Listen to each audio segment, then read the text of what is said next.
Bom dia, boa tarde, boa noite, enfim. Olá, tudo bem com vocês? Hoje nós vamos ter uma pré-aula, nós vamos apresentar para vocês o que? O sistema respiratório. E eu coloquei assim um conceito bem simples para vocês. O que é o sistema respiratório? Qual o objetivo? O sistema é responsável pelas trocas entre o organismo e o ambiente. Pronto. Para quê? Para que o oxigênio chegue até as suas células e para que o gás carbônico das suas células seja eliminado. Pronto, essa é a ideia. Agora, tem todo um aparato, todo um mecanismo para que tudo isso funcione. Nós vamos colocar aqui em cima uma relação de órgãos e cada um deles nós vamos falar mais adiante, beleza? Então nós temos as fossas nasais, temos a faringe, temos a laringe, temos a traqueia, os brônquios, bronquíolos e os alvéolos pulmonares. O local onde, de fato, tudo acontece. O local onde as trocas irão acontecer, onde o oxigênio vai para o sangue e o gás carbônico vai para os alvéolos. A isso nós chamamos de hematose, troca gasosa que ocorre nos alvéolos pulmonares. Existe um outro hematose que ocorre a nível de célula, entre a célula e o sangue que está circulando. Aí seria um fluxo diferente. É o oxigênio entrando na célula, o gás carbônico saindo da célula e indo para o sangue, ok? Vamos lá. Primeira estrutura, nós temos aí as fossas nasais. Fossas nasais, elas têm no seu interior, cornetos, coanas, estruturas que vão permitir que o oxigênio, o ar, na verdade, choque-se de forma eficiente, de tal maneira que seja aquecido, seja umidificado. E ainda de quebra, nós temos o quê? Um muco que se liga à superfície dessa mucosa, que forma um filme ao redor dos pelos que revestem as fossas nasais, para que o nosso organismo, durante a inspiração, retenha partículas sujeira. Observe aqui, células ciliadas nesse epitélio. Nós temos, então, a passagem do ar com esses três objetivos. Recapitulando: aquecer, filtrar os pelos, as vibriças e umidificar.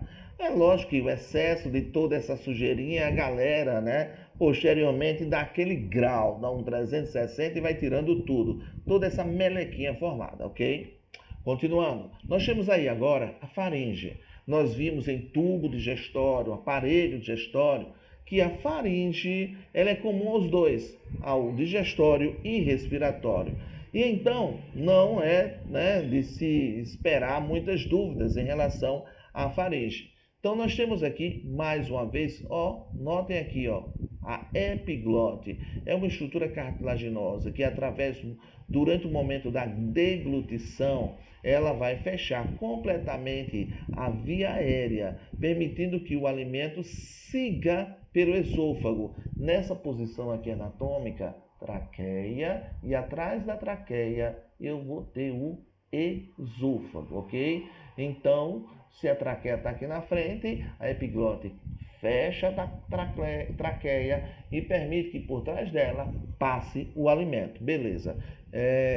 Na sequência, nós temos aí a setinha mostrando a faringe, a epiglote, como eu disse para vocês, e temos mais adiante as chamadas pregas, as chamadas cordas vocais, que vibram com uma beleza, gerando uma vibração que o som será moldado na sua boca, por meio da língua, dos dentes, os lábios, boca, tatu, lápis, enfim, a fonação, a construção de uma letra, de uma palavra, por meio dessa vibração que vem de lá, certo? Aí nós temos aí a seta mostrando e duas imagens, Quando você está inspirando, ela está aberta, as cordas estão abertas, as pregas estão abertas para a livre passagem, o livre passagem do ar, beleza?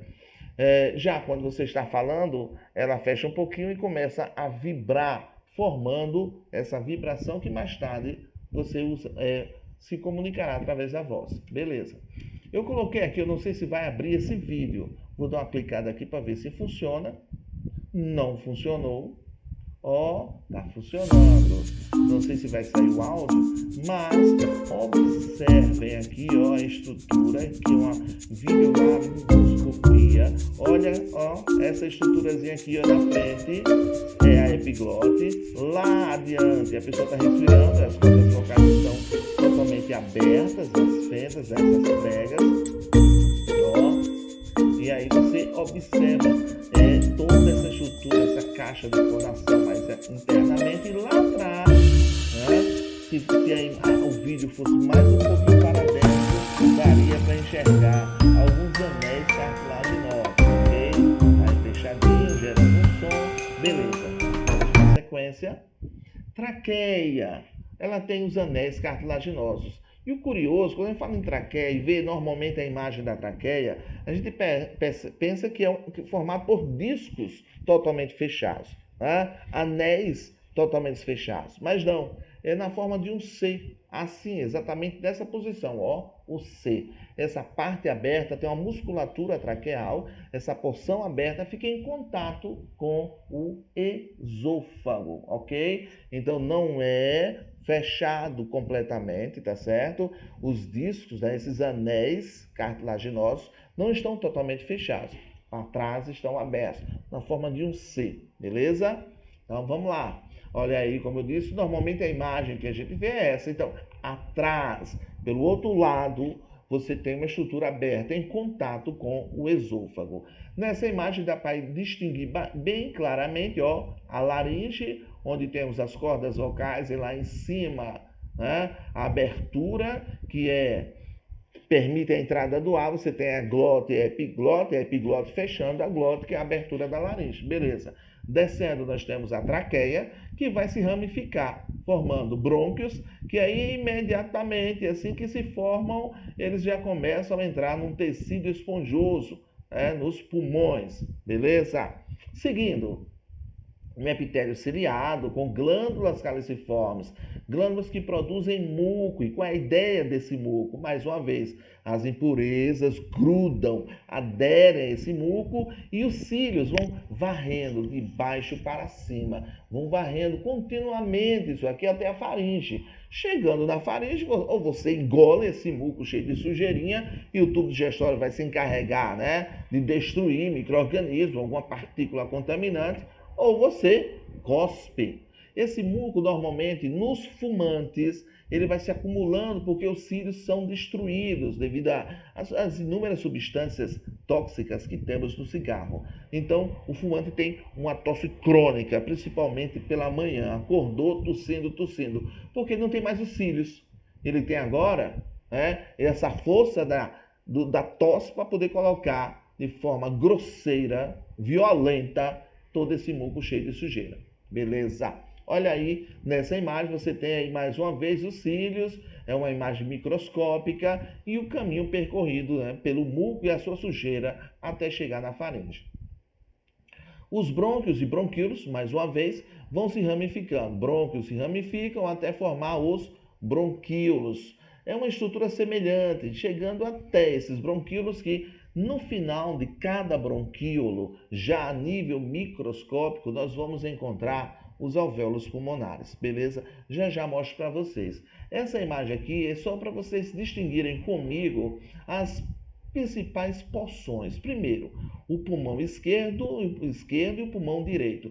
Notem que existe uma dobrazinha, um espaçozinho aqui. É claro que vocês, inteligentemente que são, sabem que aqui é um espaço preenchido pelo coração. O coração fica numa região chamada mediastino, onde eu estou circulando aqui no meio. Ele é no meio, mas ele está levemente para o lado esquerdo, ok? Então, o pulmão esquerdo é um pouquinho menor. Observem aqui nessa imagem colorida, você tem 1, 2, 3 lobos no lado direito do pulmão. E aqui eu tenho somente 2 lobos do lado esquerdo do pulmão. Ó, o brônquio, os brônquios onde penetram nos pulmões, certo? Então, essa era a ideia, mostrar para vocês como é que funciona a distribuição e as porções lá do nosso pulmão, beleza? Vamos aos alvéolos pulmonares agora, tá? Observar os alvéolos, são estruturas microscópicas, parecem uns saquinhos, né? Esses saquinhos vão permitir uma eficiente troca. Ele é externamente altamente vascularizado, tá? Vasos microscópicos. Esses vasos microscópicos vão ter um íntimo contato com as paredes dos alvéolos para permitir essa passagem, né, de oxigênio e gás carbônico por essas células.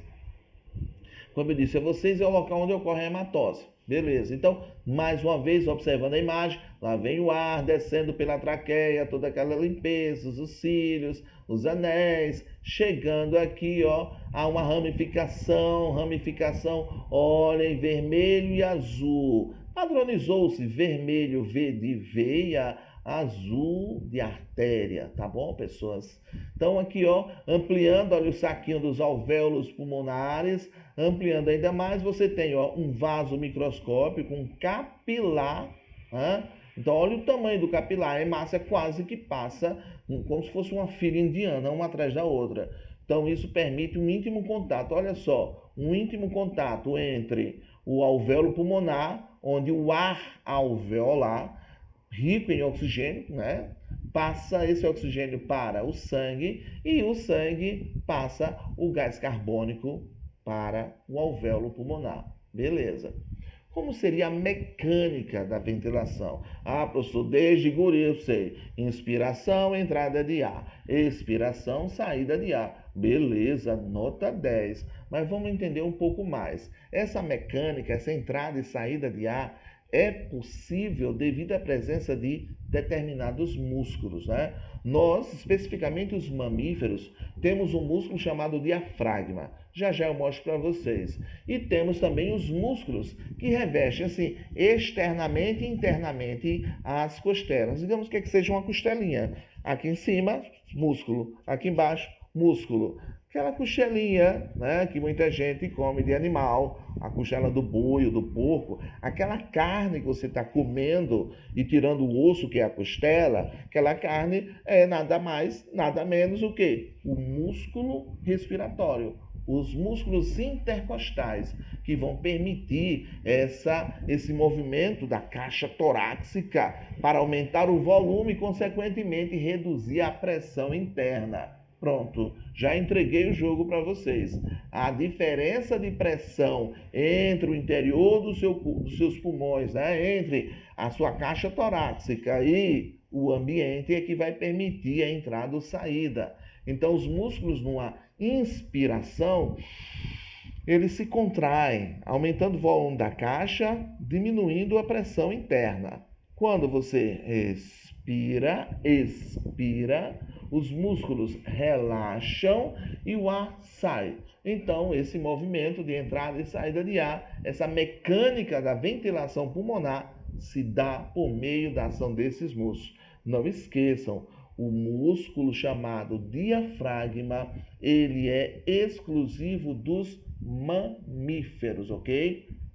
Mas veja só agora, em letrinhas vermelhinhas, destacando assim maiores informações, o ar se movimenta do local de maior pressão para o de menor pressão. Como eu disse há pouco, aumentando o volume, diminui a pressão. Resultado, o ar entra, ok? Vejam essa pequena animaçãozinha aqui, ó. Inspiração. O que é que acontece na inspiração? Contração dos músculos intercostais e diafragma. Beleza. Aumento do volume da caixa torácica. Falei isso para vocês.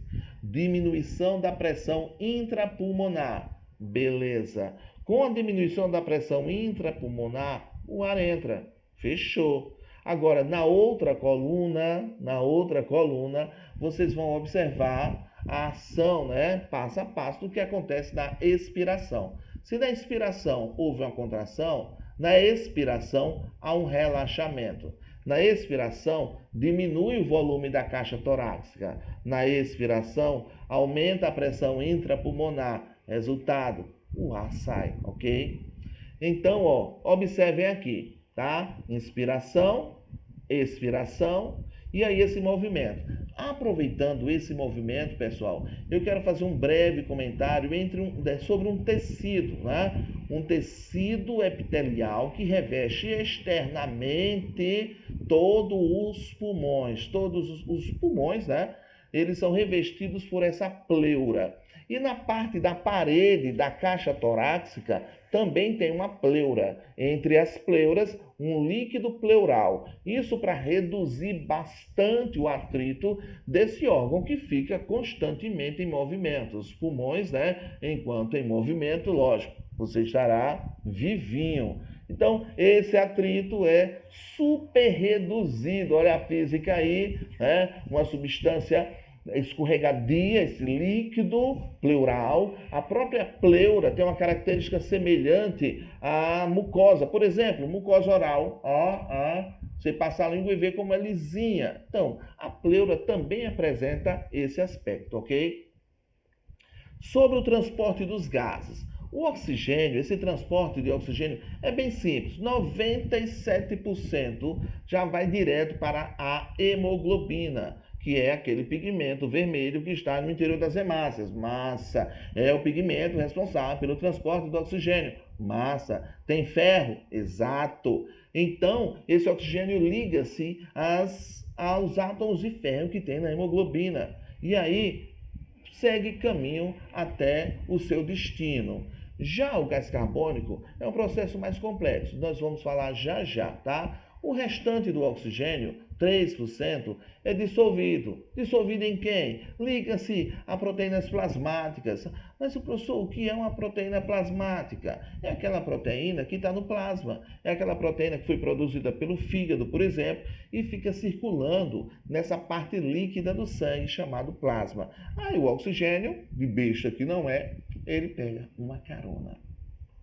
Seguindo, nós temos agora o gás carbônico. Veja aí as porcentagens. Vocês podem encontrar um pouquinho diferente na literatura, tipo 27%, 3%, 70%, tá? Pode variar um pouquinho, né? De organismo a organismo. Tem sua média. Então, 25% ligando-se à hemoglobina, semelhante ao oxigênio, formando a carbohemoglobina. Beleza.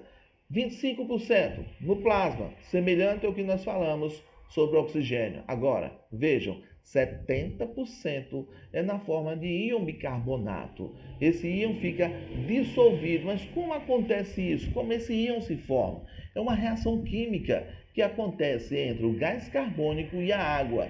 Essa reação ocorre dentro das hemácias, por intermédio de uma enzima que acelera esse processo, chamada de anidrase carbônica. Não esqueçam dessa enzima, anidrase carbônica, tá? Ela é que faz essa conversão, acelera essa reação entre o gás carbônico e a água, formando o ácido carbônico. Esse ácido carbônico se dissocia, formando íons de hidrogênio e formando íons bicarbonato. Resultado, nosso organismo agora fica controlando a presença desses íons para aumentar ou diminuir a frequência respiratória, porque o nosso sangue não pode ficar muito ácido, nem pode ficar muito alcalino. Então, o bulbo fica avaliando, como se fosse um laboratóriozinho, analisando esse pH. Se descer demais, o pH fica ácido. Se subir demais, o pH fica alcalino. Então, tem que ficar em 7 ponto alguma coisa, né? 7.2, 7 ponto... Enfim, tá?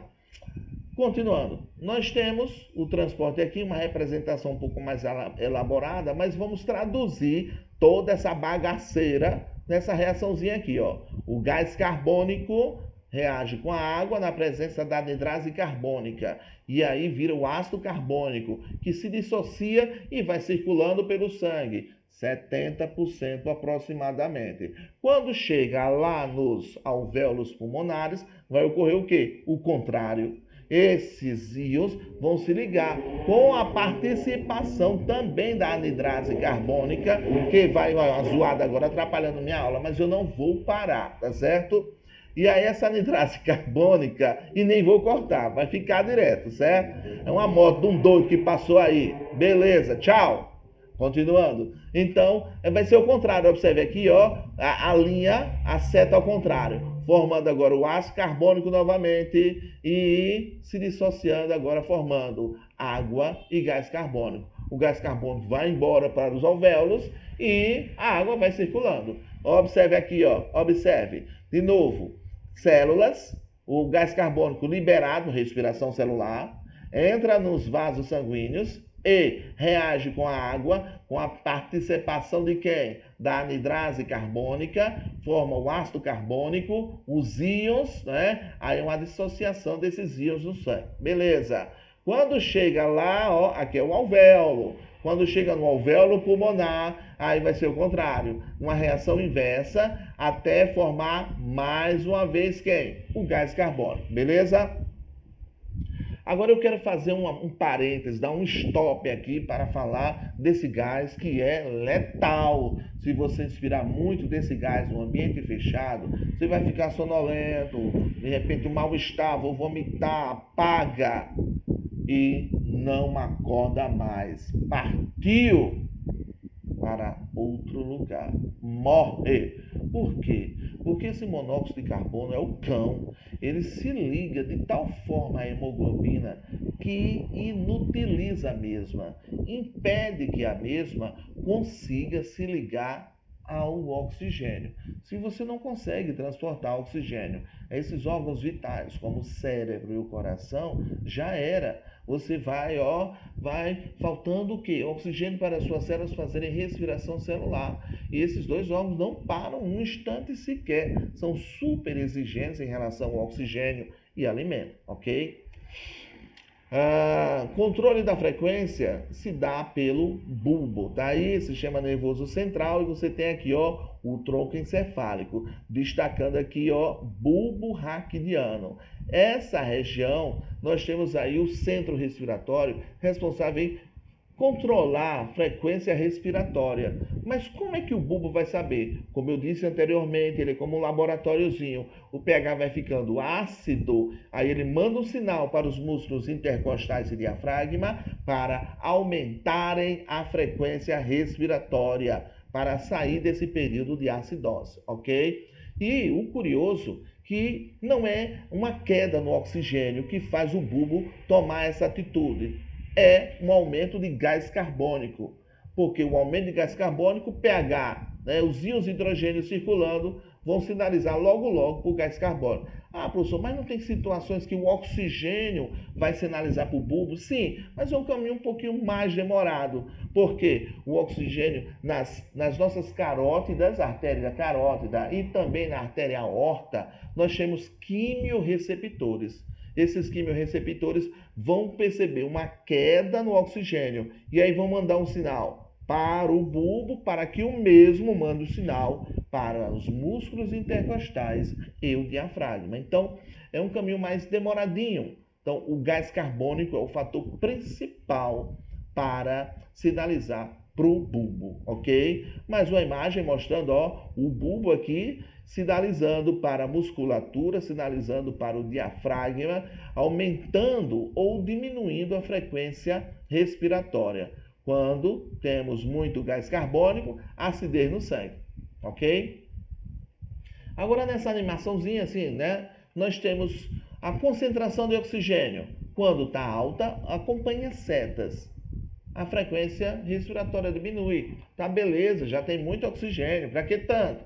Mas, quando a concentração está baixa, a frequência respiratória, então, aumenta. Beleza.